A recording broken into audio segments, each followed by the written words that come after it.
was a young man, I really wanted a car. So I found a beater car it was around $1,500. And it was a car I could buy right away. That's how much money I had saved up. Well, my father found a better car for around $3,000. The problem is I'd have to wait and work for about 6 months and save up all my money in order to afford it. Well, I decided to get the $1,500 beater car because I really wanted a car now. Well, in the first 6 months of owning this car, I had to replace the starter, the timing belt, the tie rods, and the alternator. This cheap $1,500 beater car ended up being more expensive than the nicer $3,000 car my father had recommended I wait and save up for. Well, the lesson I learned as a youngster was sometimes it's better to wait. But waiting is hard. You know, in the Gospels, actually, the second part to the Gospel of Luke, called the Book of Acts, we read that Jesus tells his disciples to wait in Jerusalem for the gift of Spirit baptism or Spirit awakening. So they waited 1 day, 2 days, 3 days, 4 days. They waited a week. Then they waited 2 weeks. Then 3 weeks. They waited a month. Almost 2 months they waited to receive the gift of the Holy Spirit, their spiritual awakening. It was a long time to wait, especially for people like Peter, who, at least in the Gospels, is represented as not having a lot of patience. And I wondered, why did they have to wait so long? Well, I don't think this waiting was coincidental. I think Jesus was trying to teach them and us that waiting is an important spiritual discipline. In the Hebrew Scriptures, what we sometimes call the Old or First Testament, the prophet Isaiah says this: "Even teenagers grow tired and weary. Even young people stumble and fall. But those who wait upon God will renew their strength. They will mount up with wings like eagles. They will run and not grow weary. They will walk and not faint." I'm sure many of you recognize that. It's a song that we've sung many times as a faith community. Well, what Isaiah is reminding us here is that everyone gets tired. Even young people, even really fit people get worn down. But Isaiah says God doesn't get tired, because God is the source of all life, energy, strength, and endurance. And God is an eternal and infinite resource of life, energy, strength, and endurance for us. So the question is, how do we open up our lives to this infinite resource of life, energy, strength, and endurance? Isaiah suggests we open ourselves up to this infinite resource of energy by learning how to wait on God. And that's a really curious answer. I must confess, I've never really considered waiting as a means to be renewed and re-energized. What does it mean to wait on God? Well, the first thing it means is to wait. You can't learn how to wait on God without learning how to wait. Now, we don't know how to wait anymore. I remember back in the old days, in the 80s and the 90s, when you were in a line, you had to wait. I mean, that was the only option. You just stood there and you waited. You'd kind of look around, see what was happening ahead of you. You'd look at your watch a few times, but you had to wait and be alone with your thoughts. Or maybe you'd strike up a conversation with a person in front of you or behind you. Now today, we don't wait in line. We do this in line. We scroll through social media, get angry at someone on Twitter, Maybe we play a game on our device. Maybe we check our email or text a friend. But we don't just wait anymore. In fact, we fill any kind of opportunity for waiting. We can't even wait for a bowel movement on the toilet. Well, this might take more than 45 seconds. I better bring my phone along so I don't have to just sit there and wait. You wonder why we feel so tired and weary? Maybe the prophet Isaiah is onto something here. Maybe, in part, it's because we don't know how to wait. Maybe learning how to wait on God is how our energy is renewed, or at least one way that our energy is renewed. Now, I think if you want to learn how to wait on God, a good place to start practicing is waiting in line without getting out the smartphone, or waiting for your turn, or practice waiting for your food, or for your delivery, for the light to turn green. Practice waiting for things to change, to get better. You see, waiting invites us into the spaciousness and abundance of the present moment. But it also makes us sit with the discomfort of not getting what we want when we want it.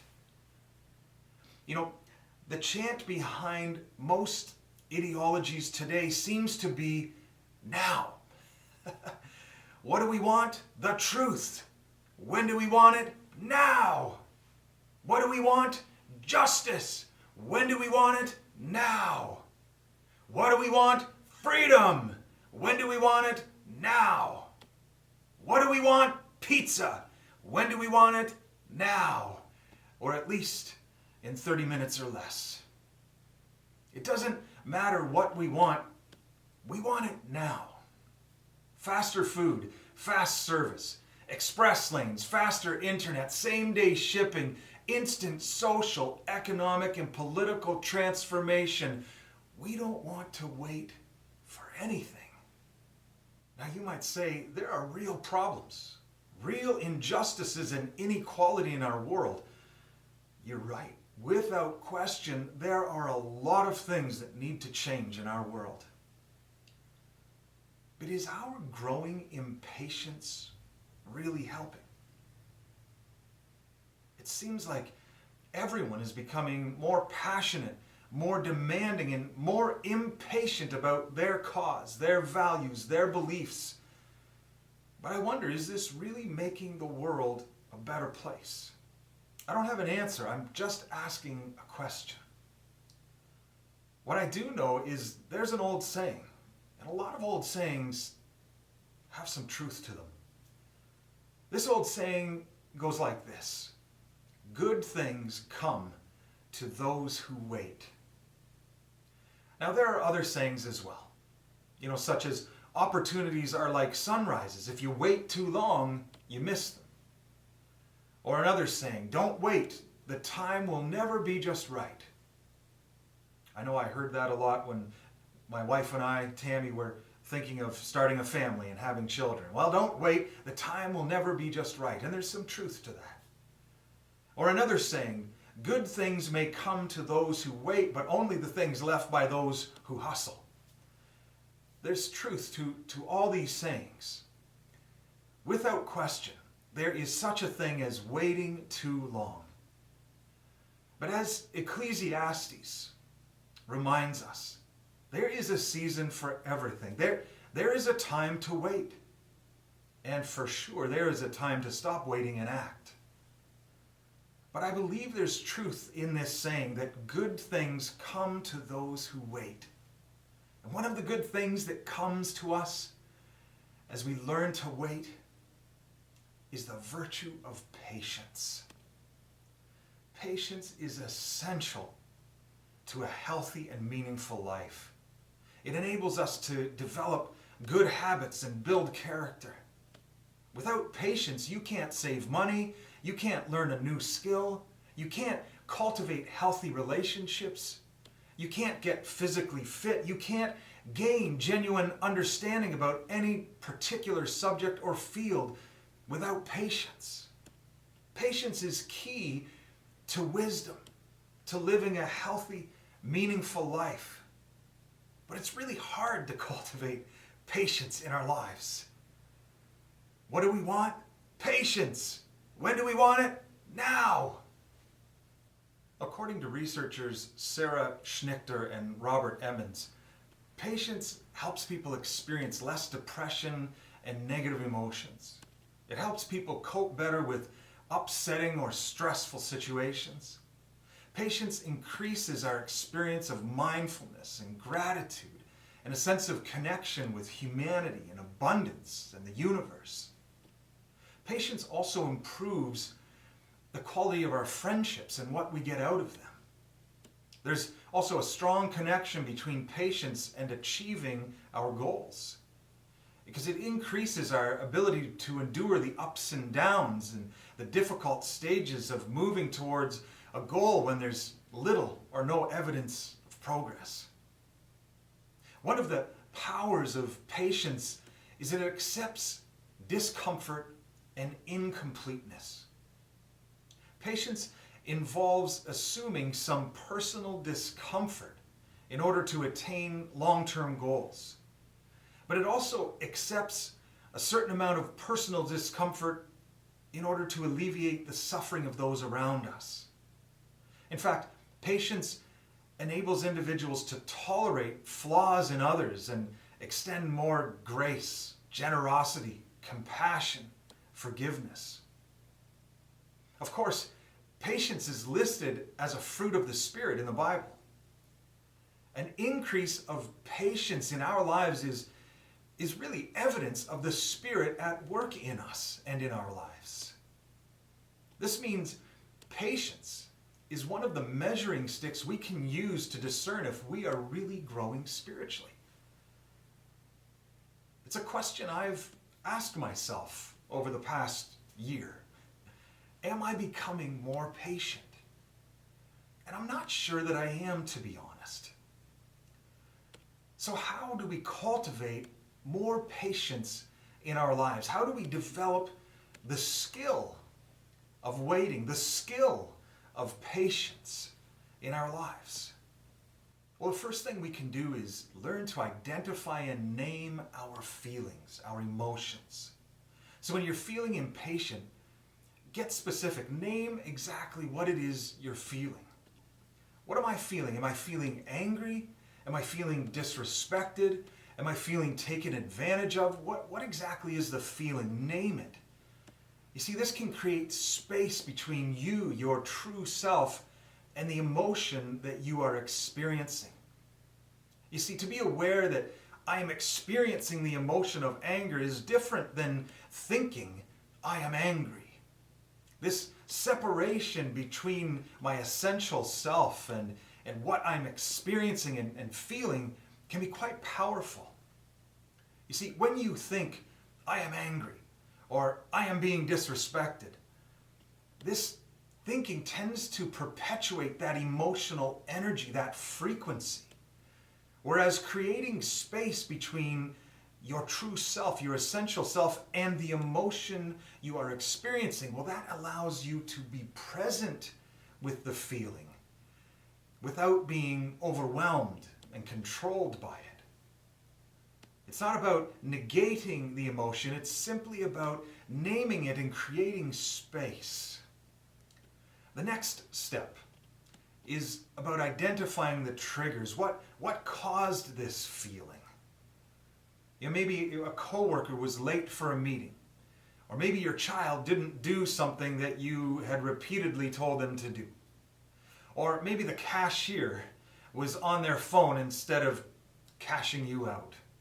Or maybe someone wasn't wearing their mask in the grocery store. Whatever it is, identify what exactly it was that triggered this emotion, this feeling in you. The next step is to reframe the situation. You've identified the trigger, you've identified the emotion you're experiencing. Now reframe the situation. How do you do that? Well, don't take it personally.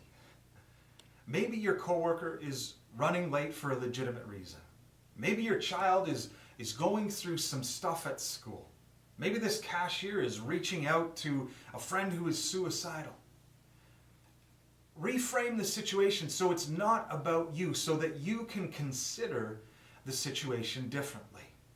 You know, as you begin to imagine alternative explanations, you will see that in a different context, the very same situation would actually make you feel empathy rather than anger or frustration. At the very least, you will realize that you can't know for certain whether you should be angry about this situation or not. You can't know for sure. In fact, maybe if you knew the whole truth about this situation, you'd be feeling compassion instead. You just can't know. And again, this creates space. It takes you out of that reactionary mode, and it activates your cerebral cortex, the reasonable thinking part of your brain. Another thing that you can do with this reframing activity is to reframe this as an opportunity. Even if your coworker or your child or the cashier was intentionally slighting you with their behavior, which is highly unlikely, but even if they were, ultimately, this moment is not about them. It's about you. Because now you are living with the anger, the frustration, the impatience.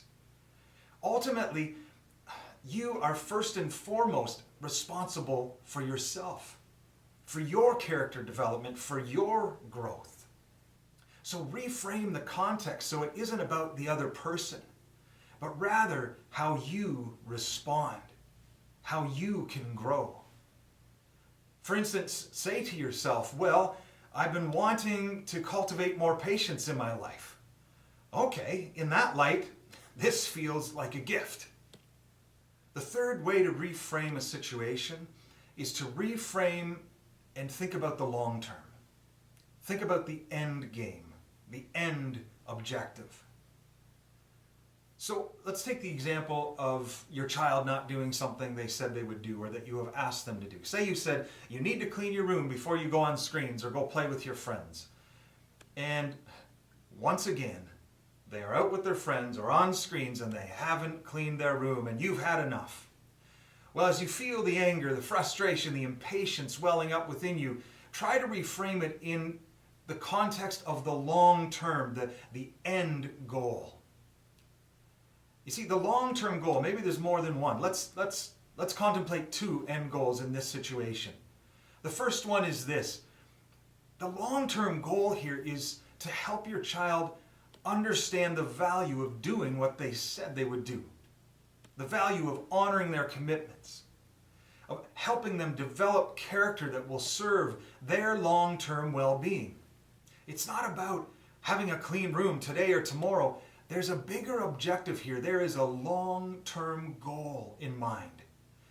And when you reframe it that way, you realize this is going to take time. And this is a journey, and you have to put up with these frustrations along the way because you have a bigger purpose and an end goal in mind, namely your child's future well-being. And another long-term goal that might come to mind as you reframe this situation is you're trying to develop a healthy and lasting relationship with your child as they grow up and eventually will become adults.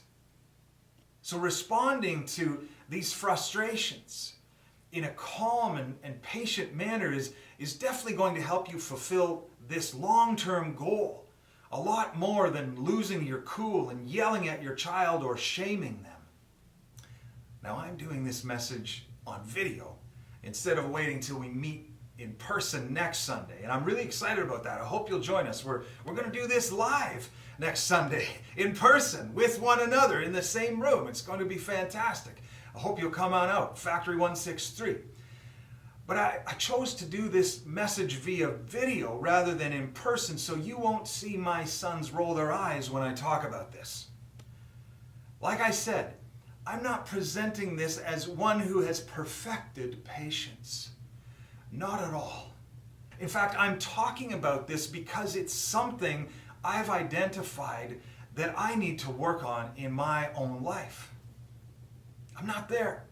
I'm still a fairly impatient person, yet I'm sharing these things with you because they are helping me in my own journey towards patience. You know, there are a lot of things that I want in life, and when do I want them? Now. But I'm slowly learning that oftentimes it's better to wait. Wait to judge. Wait to react. Wait to speak. Wait to hit send on that email, or wait to post that comment or share that clickbait on social media. Sometimes it's better to wait for God to reveal what I need to do or what I need to be focusing on before acting. Wait till I sense the Spirit leading me. What I find so interesting is that this waiting, if the prophet Isaiah is right, that this waiting will actually help renew my energy and strength. Learning to wait on God could actually help me experience less weariness in life. I think, at the very least, this is worth trying and exploring. I'm not saying that waiting is the only tool. It's not the only way to renew our energy. But I have learned sometimes waiting for things like a better car, for example, turns out to be less exhausting, stressful, and wearying in the long run.